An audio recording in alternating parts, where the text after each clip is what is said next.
আর একটা মিথ হচ্ছে, মানে আমি নিজে এক্সক্লুসিভলি ব্রেস্ট ফিড করিয়েছি 6 মান্থস নয়, মানে 6 মান্থস অবধি তো ছেড়ে দাও। আমার যেমন নিজের ইচ্ছে ছিল সৌরভ যে আমার বেবি, যেটা আমার পেডিয়াট্রিশিয়ানও বলেছিল যে আমি জিজ্ঞেস করেছিলাম যে কতদিন ব্রেস্ট ফিড করাবো, তো আমাকে আমার পেডিয়াট্রিশিয়ান বলেছিল যে শ্রাবন্তী তুমি একবার ভেবে দেখো তো যে আমরা যারা ছোটবেলায় আমরা কত বছর অবধি ব্রেস্ট ফিড করেছি। মানে আমি যেমন খুব তাড়াতাড়ি ছেড়ে দিয়েছিলাম, কিন্তু তুমি যদি তারও আগে দেখো দেখবি 3 বছর, কেউ 4 বছর, কেউ 2.5 বছর।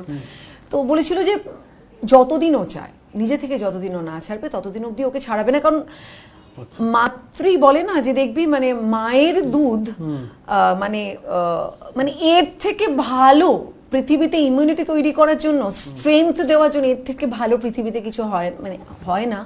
প্লাস আমরা যদি ওয়েট লুজ করতে চাই, ব্রেস্ট ফিড করানোটা ভীষণ ইম্পর্টেন্ট। ইয়েস, আচ্ছা, অ্যাবসলিউটলি। ব্রেস্ট ফিড যদি আমরা রোগা হতে চাই, যত তাড়াতাড়ি রোগা হতে চাইবো আমরা যদি ব্রেস্ট ফিড করাই, তো সেটা কিন্তু আমার পরবর্তীকালে আফটার প্রেগন্যান্সি এটা একটা মানে ওই কতগুলো জিনিসের মধ্যে এটা একটা ভীষণ ইম্পর্টেন্ট একটা পয়েন্ট।